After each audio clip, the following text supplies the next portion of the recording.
Hi. I don't have my glasses on yet, but I will soon. Episode 5.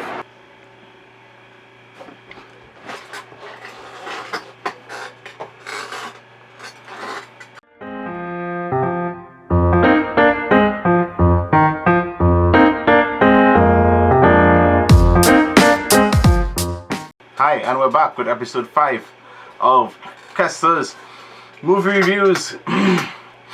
Yeah. I'm getting the coronavirus. I think it's allergies from all my plants. So today we're gonna do 4 movies for you like normal. We're gonna swing through it as quickly as we can. You know the scale. The scale goes from Birds of Prey, which is always here, to 10, which is further away from me. I think it's a metaphor for like me being shit. Anyway, we're gonna skim through it as quickly as we can. We're gonna do today's a special bad horror movie episode or bad thriller movie. This weird, they're not all bad. I guess there's a spoiler. They're not all bad, and we have a special guest today too, who's gonna spoil a movie he has never seen. We're gonna jump straight into it with Dreamkatcher. Dreamkatcher is the first movie we're gonna review today, and it stars the lady from Pitch Black, the small man from E.T. as an adult, and this small man whose name I'm not gonna even pretend to pronounce. I almost forgot. Lin Shane's neck. What the hell is going on with this woman's neck? Does my neck look like that? Does your neck look like that? I think most of this woman's appeal is just her neck being scary. I mean, she's been in so many horror movies. I think they cast her entirely because of her neck. What the? This movie is about this guy who's the worst dad ever. The small man from E.T. as an adult. Worst dad ever. And he takes... His wife is brutally murdered in a house. Let's get that straight. That's how the movie starts. His wife is brutally murdered in a house. He was not around. And 2 years later, he moves back into the same house his wife was brutally murdered in with his troubled kid and his child psychologist girlfriend. Which I really think was a strategic move from him now. Get some like free psychology for your crazy ass child. So they move into the house. But he doesn't tell the girlfriend or the kid how the mom actually dies. But that doesn't really pertain to the movie really. Because he disappears. And doesn't show back up in the movie until almost the end of the movie. So let's deal with the other... Oh God, stop messaging me, Donovan. Yes, I'm doing your goddamn movie. Yes. Okay. So that doesn't actually pertain to the rest of the movie. Most of the movies involves around the lady from Pitch Black, Radha, Michelle, and the small man whose name I'm still not gonna pronounce, and Lin Shane's neck. So she's trying to be friends with the small man, so she carries him out on a walk, and he proceeds to further prove how much of a fucking psychopath he is. And they end up at Lin Shane's house, and she sells, you guessed it, Dreamkatchers with a C, spirit traps. Dreamkatchers, number the key. She had anyway. Mom has been having some often dreams about this mom coming at him at night. You know, normal ghost shenanigans. Hey kiddo. It's me. Mom? Mom? Ghost shenanigans. And I didn't mention that earlier, but that's important. So they conveniently end up at Lin Shane's house, who sells Dreamkatchers, or used to sell Dreamkatchers. I'm not really sure what she sells. Let's just say spirit traps. Spirit traps, Dreamkatchers, Dreamkatcher. I'm pretty sure I have people out there who know the difference between these two things, and I'll probably Google it and put the definitions up here at some point. Anyway, so shenanigans. This movie is kind of frustrating to watch because the plot holes in it kind of like all over the place. Where did the Dreamkatcher come from before? Like normal haunted object kind of trope.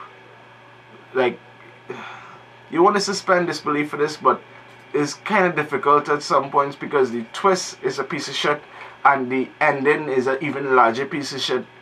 So like, I'm really gonna give this movie 2 out of 10. Dreamkatcher, bad movie. Lin Shane's neck, scary as hell. Hi, so the second movie we're going to review today is Vivarium. Vivarium stars Jesse Eisenberg and Imogen Poots.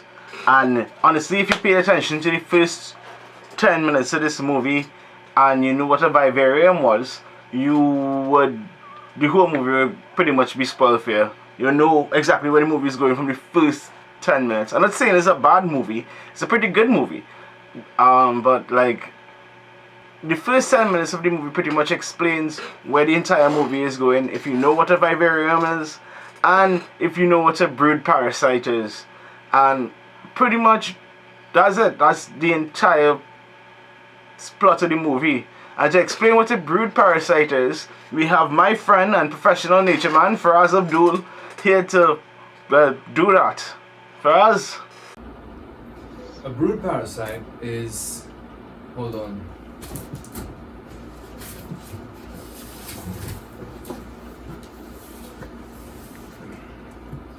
A brood parasite is an organism that relies on another species in order to raise its own young. Man, cat. Yeah. Thanks for us. I'll post for us information down there. Check out his stuff. Man is insane at nature photography, and he's do blogs and a bunch of really cool stuff. It's kind of impossible to not learn something.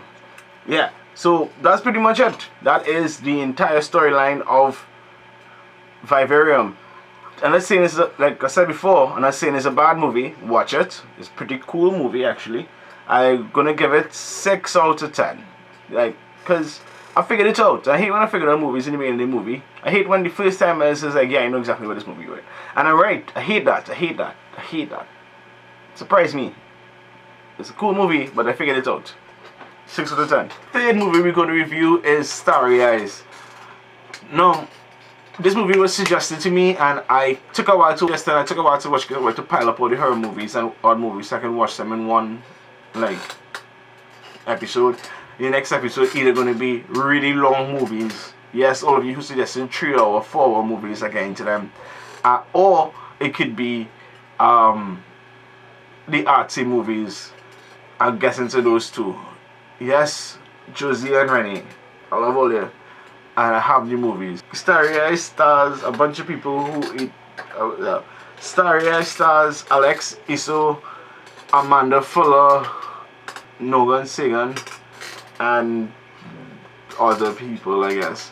This woman wants to be a star, and as this movie progresses, you realize that she is not good at making decisions. This movie, like, I wanted to like this movie because this movie has such a great premise. The premise being, like, this woman being caught up in the Hollywood satanic kind of underground. It's a pretty decent storyline, I guess. I felt like if it would have been better, if it had better actors and the script was like a little bit better. But the ending of this movie, like the last 15-20 minutes, actually sort of makes up for how amazingly bored you are at the start of the movie. I feel like if there were a bunch of scenes that they didn't need to have there, they were just kind of there to fill time, stretch the movie out. But that ending, oh my god, the ending is pretty decent. Like, it ended exactly where I wanted it to, beautifully. And I was very satisfied with at least the ending of this movie. For a low budget horror movie that clearly didn't cost that much money, and these people probably threw together in a couple of weeks or something. Honestly, good flick. 5 out of 10. It seems pretty fair. That's my fair rating. 5 out of 10. Starry Eyes. Take it in. The last movie we're going to review was suggested by my friend Donovan Mitra, who really wanted me to shout him out in the videos because of this movie. I really enjoyed this movie, Sleepaway Camp. It's on YouTube. Not only, like, when this is done, click up above there and check it out. It's completely free on YouTube to watch, and it is one of the best / worst horror movies I've ever seen. This movie stars Felissa Rose, Jonathan, not gonna pronounce your last name, Thurston. Yeah, Jonathan Thurston. Yeah. Karen Fields and a bunch of other like new actors. I did a bunch of research in this movie because it was so interesting. And Robert Hiltzik, this dude, this was the first and only movie he ever directed, and it kind of was a passion project for him. It sort of is a rip-up of Friday the 13th, but it's so much fun. Some of the prosthetics in this movie that was made in 1983 are better than some of the horror movies that we are forced to watch today. Taking Sleepaway Camp is completely free on YouTube. Take it in, watch it. I give this movie, honestly, 8 out of 10. It's a good movie. And that ending, like, I have never been so disturbed by the ending of a movie ever.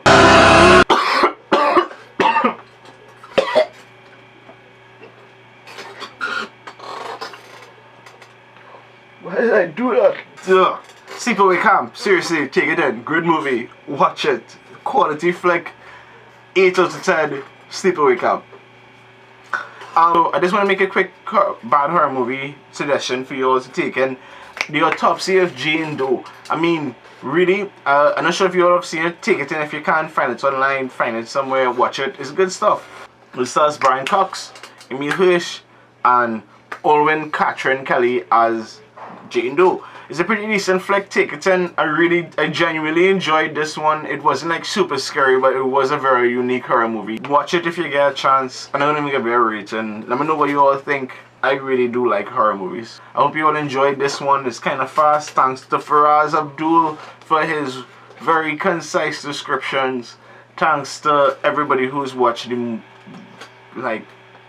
reviews all the time. Thank you. And I hope that we get out of lockdown soon. I really want to play some drums.